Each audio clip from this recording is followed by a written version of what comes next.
தமிழ் பேசும் அனைவருக்கும் வணக்கம். தமிழக அரசு சமீபத்துல பல முக்கியமான அறிவிப்புகளை வெளியிட்டிருக்கு. இது மாநிலத்தோட பட்ஜெட்ல இருந்து உங்களுடைய வங்கி பரிவர்த்தனைகள், தினசரி பயணங்கள் வரைக்கும் நிறைய மாற்றங்களை கொண்டு வரப்போகுது. சரி, இந்த மாற்றங்கள் எல்லாம் உங்களுடைய அன்றாட வாழ்க்கையில என்ன மாதிரியான தாக்கத்தை ஏற்படுத்த போகுது?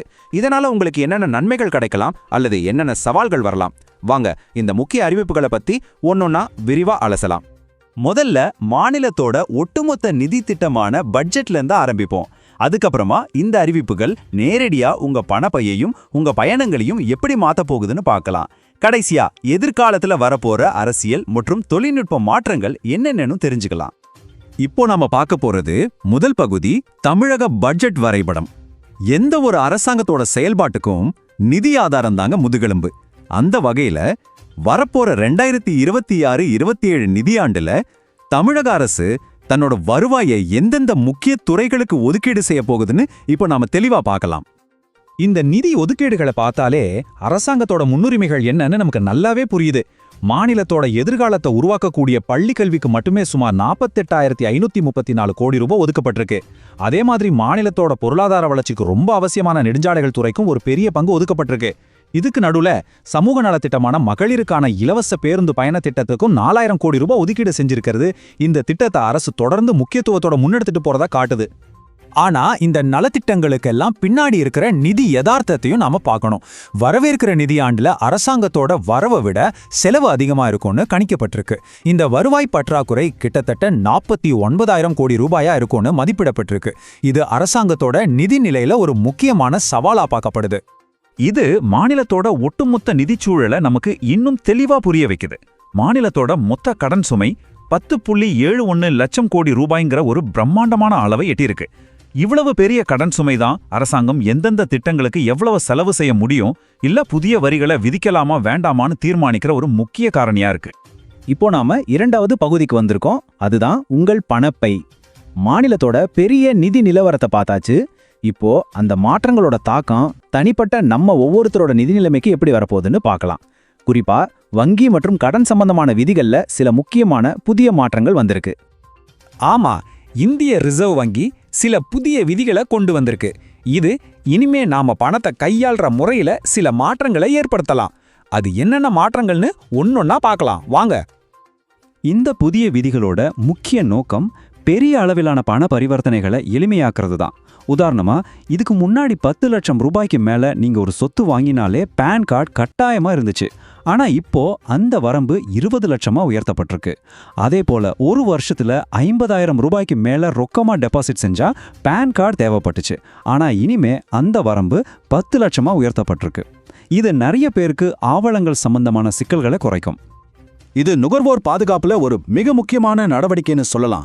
கடன் வசூல் முகவர்கள் எப்படி நடந்துக்கணும்னு ரிசர்வ் வங்கி ரொம்ப கடுமையான கட்டுப்பாடுகளை விதிச்சிருக்கு. இனிமே காலையில 8 மணிக்கு முன்னாடியும் ராத்திரி 7 மணிக்கு பிறகும் கடன் வாங்கினவங்கள தொடர்பு கொள்ளக்கூடாது. அதையும் மீறி மிரட்டல் விடுக்கிறது இல்ல தகாத வார்த்தைகளை பயன்படுத்துறது மாதிரியான செயல்களில் ஈடுபட்டா அது தண்டனைக்குரிய குற்றமாகும். இந்த புதிய விதிகள் ஜூலை 1ஆம் தேதியிலிருந்து அமலுக்கு வருது. கடன் நிவாரணம் பத்தி பேசும்போது நகைக்கடன் தள்ளுபடி ஒரு முக்கியமான விஷயமா இருக்கு. ஏற்கனவே கூட்டுறவு வங்கிகள்ல 4,881 கோடி ரூபாய் மதிப்புள்ள நகைக்கடன்கள் தள்ளுபடி செய்யப்பட்டிருக்கிறத அரசு உறுதி செஞ்சிருக்கு. இந்த நிலையில தேர்தலுக்கு முன்னாடி இன்னும் ஒரு புதிய விரிவான தள்ளுபடி திட்டம் அறிவிக்கப்படலாம்னு எதிர்பார்க்கப்படுது. இது மட்டும் அமலுக்கு வந்தா பல கிராமப்புற மற்றும் நகர்ப்புற குடும்பங்களுக்கு இது ஒரு பெரிய நிதி உதவியா இருக்கும். இப்போ நம்ம மூன்றாவது பகுதிக்கு போகலாம், பயணங்கள். இதுவரைக்கும் நிதி சம்பந்தமான மாற்றங்களை பார்த்தோம். இனி நம்மளோட அன்றாட பயணங்களை பாதிக்கக்கூடிய போக்குவரத்து சம்பந்தமான புதிய அறிவிப்புகள் என்னென்ன இருக்குன்னு பார்க்கலாம். இது ஒரு முக்கியமான அறிவிப்பு. இருசக்கர வாகனங்கள் மற்றும் ஆட்டோ ரிக்ஷாக்களை சரக்கு வாகனங்களா பயன்படுத்துறதுக்கு மாநிலம் முழுவதும் தடை விதிக்கப்பட்டிருக்கு. இது போக்குவரத்து ஆணையரோட நேரடி உத்தரவு. இந்த விதியை மீற வாகனங்கள் உடனடியாக பறிமுதல் செய்யப்படும்னோ எச்சரிக்கை விடுக்கப்பட்டிருக்கு. இதனால டெலிவரி சேவைகள் மற்றும் சிறு வணிகங்களில் ஈடுபடுறவங்க இதுக்கு மாற்று ஏற்பாடுகளை செஞ்சுக்கிறது ரொம்ப அவசியம். சென்னையில ரயில் பயணம் செய்யறவங்களுக்கு இது ஒரு முக்கியமான தகவல். சென்னையோட முக்கிய ரயில் நிலையமான எழும்பூர்ல 45 நாட்களுக்கு மறுசீரமைப்பு பணிகள் நடக்க இருக்கு. இதனால பல ரயில்கள் புறப்படுற இடம் மற்றும் நடைமேடைகள்ல மாற்றங்கள் செய்யப்பட்டிருக்கு. குறிப்பா சேதி எக்ஸ்பிரஸ் ஏப்ரல் 6ஆம் தேதி வரைக்கும் தாம்பரத்திலிருந்து தான் இயக்கப்படும். அதனால இந்த காலகட்டத்தில் ரயில்ல பயணம் செய்ய போறவங்க தங்களோட பயண விவரங்களை முன்கூட்டியே ஒரு முறைக்கு 2 முறை சரி பார்த்துக்கிறது ரொம்ப நல்லது. சென்னையோட உள்கட்டமைப்பை அடுத்த கட்டத்துக்கு எடுத்துட்டு போறதுக்காக சில லட்சிய திட்டங்களும் இருக்கு. இதுல ரொம்ப முக்கியமானது மெரினா கடற்கரையை ஒட்டி அமைக்கப்பட உள்ள ரோப் கார் சேவை.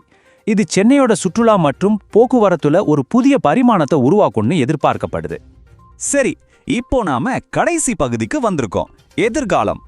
இறுதியா அரசியல், கல்வி மற்றும் தொழில்நுட்பம் மாதிரியான துறைகள்ல வரவிருக்கிற சில முக்கிய நிகழ்வுகளையும் புதிய விதிகளையும் பத்தி இப்ப பார்க்கலாம். அரசியல் களத்திலையும் சில முக்கிய நகர்வுகள் இருக்கு. தமிழகத்திலிருந்தே காலியாகிற 6 மாநிலங்களவை இடங்களுக்கு தேர்தல் அறிவிக்கப்பட்டிருக்கு. வேட்புமனு தாக்கல் தொடங்கி மார்ச் 16ஆம் தேதி வாக்குப்பதிவும் வாக்கு எண்ணிக்கையும் நடைபெறும். தொழில்நுட்ப உலகத்துல இது ஒரு மிக முக்கியமான விதிமுறை. தவறான தகவல்களும் டீப் ஃபேக் வீடியோக்களும் அதிகமாயிட்டு வர இந்த சூழல்ல இனிமே செயற்கை நுண்ணறிவு, அதாவது ஏஐ மூலமா உருவாக்கப்படுற எல்லா வீடியோக்கள்லையும் அது ஏஐயால் உருவாக்கப்பட்டதுன்னு குறிப்பிடுறது கட்டாயமாக்கப்பட்டிருக்கு. இதனால பார்க்கறவங்க எது உண்மை எது செயற்கைன்னு எளிதா அடையாளம் கண்டுக்க முடியும். இறுதியா மாணவர்கள் மற்றும் பெற்றோர்களுக்கு ஒரு மிக முக்கியமான அறிவிப்பு. 10ஆம் மற்றும் 12ஆம் வகுப்பு பொதுத் தேர்வுகளுக்கான தேதிகள் அறிவிக்கப்பட்டிருக்கு. 12ஆம் வகுப்புக்கு மார்ச் 2ஆம் தேதியும் 10ஆம் வகுப்புக்கு மார்ச் 11ஆம் தேதியும் தேர்வுகள் தொடங்குது. தேர்வெழுத போற மாணவர்கள் எல்லாருக்கும் எங்களோட மனமார்ந்த வாழ்த்துக்கள். சரி, நாம மாநிலத்தோட நிதிநிலையிலிருந்து நம்ம அன்றாட வாழ்க்கையில நடக்க போற மாற்றங்கள் வரைக்கும் நிறைய விஷயங்களை பத்தி பார்த்தோம். இந்த மாற்றங்கள்ல எது உங்க வாழ்க்கையில ஒரு பெரிய தாக்கத்தை ஏற்படுத்தும்னு நினைக்கிறீங்க? இந்த மாதிரி ரேஷன் கார்டு அப்டேட்கள், அரசு திட்டங்கள் பற்றிய செய்திகள் எல்லாம் தெரிஞ்சுக்க மறக்காம சப்ஸ்கிரைப் பண்ணி வச்சுக்கோங்க. இந்த வீடியோ பத்தி நீங்க என்ன நினைக்கிறீங்கன்னு கமெண்ட்ல சொல்லுங்க. இது உங்க நண்பர்கள் மற்றும் குடும்பத்தினருக்கும் ஷேர் பண்ணுங்க. வீடியோ பிடிச்சிருந்தா லைக் பண்ணுங்க. தமிழ் பேசும் அனைவருக்கும் நன்றி.